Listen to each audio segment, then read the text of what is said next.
Yang Anda saksikan adalah salah satu video yang sempat viral di Makassar, Sulawesi Selatan yang dianggap serangan hoax ataupun kampanye hitam terhadap paslon nomor 01. Ini salah satu contohnya. Di kubu Anda masih merasa banyak tidak fabrikasi hoax ataupun kampanye hitam yang menyerang Pak Jokowi Maruf? Nah, makanya kita mengatakan justru dari awal dulu yang pertama kali menerima banyak hoax kita yang paling banyak disudutkan. Misalnya Pak Jokowi dikatakan itu turunan PKI, kemudian dikatakan antek asing, azan dilarang, antek aseng, ya itulah yang paling besar-besar kan. Lalu kemudian dilarang azan dan lain sebagainya, kurikulumnya diperbaiki.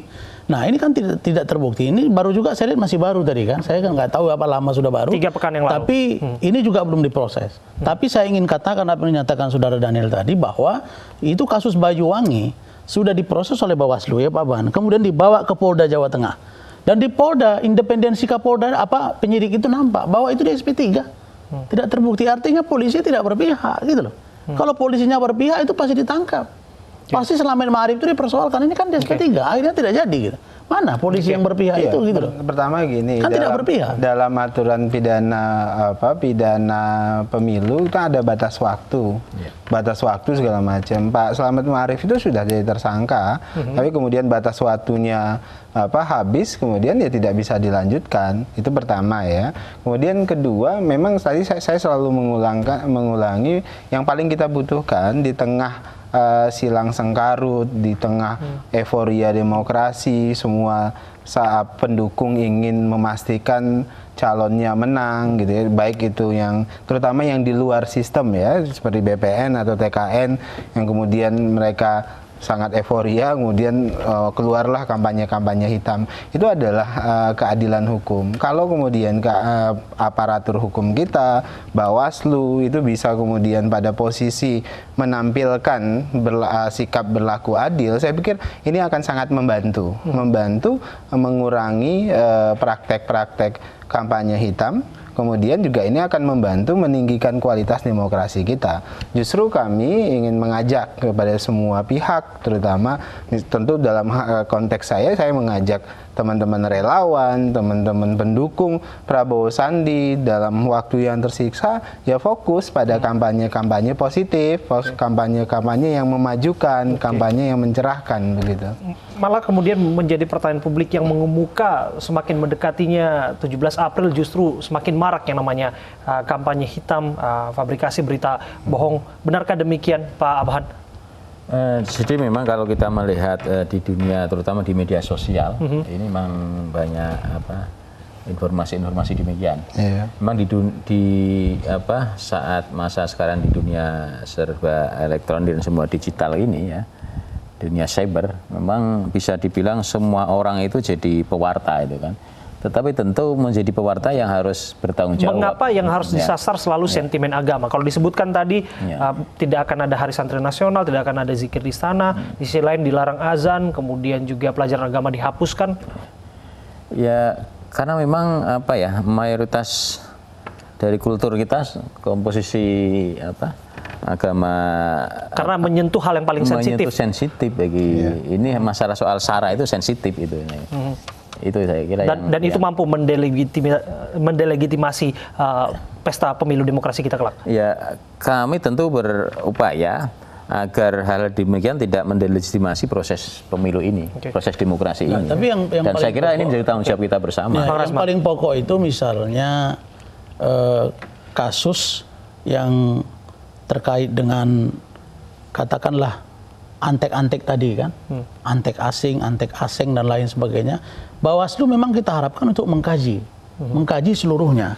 Apakah unsur-unsurnya masuk atau tidak? Tapi yang saya katakan tadi, kita nggak mengemuka itu bahwa katakanlah Saudara Daniel tadi kasusnya itu karena dia sudah kelewat batas waktu, lalu kemudian banyak kembali sekarang hoax. Ya, kita berharap Bawaslu benar-benar bekerja untuk membuktikan kepada masyarakat bahwa Bawaslu itu bekerja dengan benar dan menjadi juri yang baik atau wasit yang baik dalam pelaksanaan pemilu.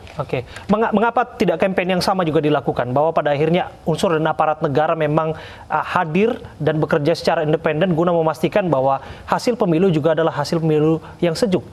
Iya tadi kan itu tadi menjadi PR-nya aparatur hukum kita berlaku adil itu jadi hal yang penting supaya karena begini ketika kemudian aparatur hukum tidak berlaku adil maka kemudian justru akan memasifkan praktek-praktek kampanye hitam. Kenapa? Karena mereka gini loh banyak tindakan-tindakan yang sebutlah negatif itu muncul juga karena ada perlakuan yang tidak adil. Jadi mereka marah, mereka dendam dan sebagainya.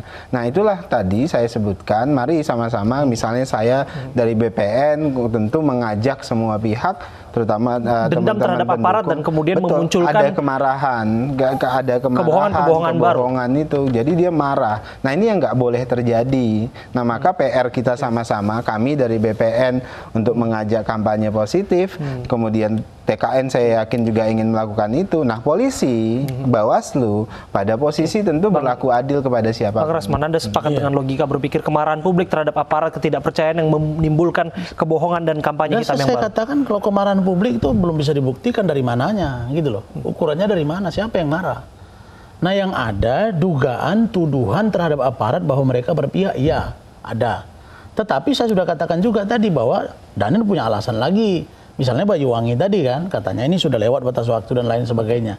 Padahal itu masih dalam proses. Kalau misalnya itu ada keinginan untuk merusak, karena sensitivitas kita memang di Republik ini jelas, karena mayoritas itu Islam. Yang kedua, singgungan-singgungan terhadap hal-hal yang berbau agama ini memang sangat sensitif. Oleh karena itu, maka saya menganggap bahwa kami dari TKN tetap berupaya. Justru TKN orang yang paling ingin dilakukan kampanye yang baik, cerdas, karena kita memulai hidup dalam suasana demokrasi setelah 32 tahun. Kita seperti hidup dalam zaman otoriter. Oleh karena itu kita ingin, kita ini semua ini berjalan dengan normal tanpa ada dugaan kepada penyelenggara negara, katakanlah aparatur negara terkait dengan penegakan hukum kepolisian, untuk tidak menduga mereka bahwa orang yang berpihak kepada 01. Meskipun itu di bawah presiden, tapi tidak serta-merta.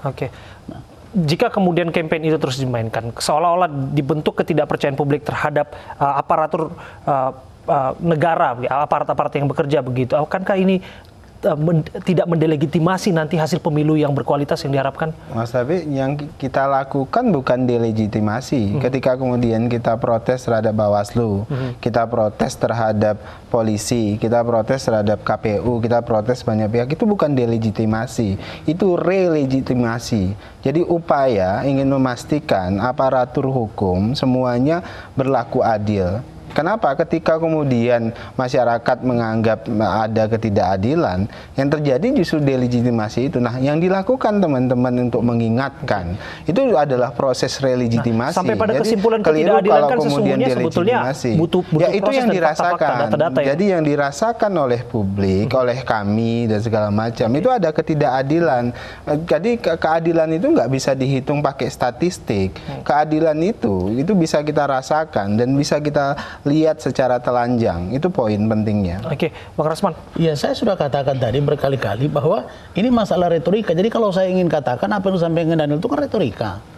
Nah, salah satu contoh misalnya Habib Rizik. Sekarang sudah SP3 di Jawa Barat. Apalagi jadi persoalan, ada beberapa kasus lain. Nah, justru tadi yang di Makassar ini yang terbaru. Ini belum ada dari Bawaslu, belum. Polisi juga belum. Nah, yang mana? Berarti memang banyak sekali hoax-hoax yang terjadi di tengah-tengah masyarakat. Karena itu peran Bawaslu saya kira kita perketat. Kita harapkan ada ketuanya di sini untuk bertindak cermat, untuk melihat perkembangan terjadi di masyarakat. Karena memang pemilu kali ini yang serentak ini, yang pertama kali Pilpres bergabung dengan Pileg, ini luar biasa hoaxnya. Dan kalau kita salah dalam melangkah kemudian melakukan instrumen politik dengan yang seharusnya itu berjalan dengan baik, ini bisa berbahaya bagi kelangsungan hidup bangsa dan negara. Saya kira begitu. Oke, Pak Afan, Anda terakhir, Anda juga sempat menyesalkan sebetulnya dari Bawaslu soal SP3 terhadap kasus Slamet Ma'arif. Apakah ini juga bagian bahwa melihat aparat tidak bekerja pada tempatnya? Ya, tentu apa yang beberapa kasus misalnya, saya kira menjadi catatan bagi kami kan, bahwa kami apa yang kami kerjakan di dalam fungsi tugas kami lakukan dengan secara proporsional dan berkeadilan ya. Jadi semua apa yang menjadi laporan masyarakat kepada kami tentu kami tidak lanjut sesuai ketentuan undang-undang. Apa yang menjadi temuan kami juga kami tidak lanjut sesuai ketentuan undang-undang. Persoalan ternyata akhirnya terbukti atau tidak, saya kira ini persoalan hukum, itu kan harus kita hormati putusannya. Kalau toh akhirnya putusan hukum tidak terbukti, ya kita harus mati. Satu contoh misalnya kemarin kasus misalnya dugaan pelanggaran yang terlapornya Pak Gubernur DKI, Pak Anies ya, dengan simbol lapor pada jari. kami ya, mencari. betul. Kami klarifikasi ya secara terbuka, transparan.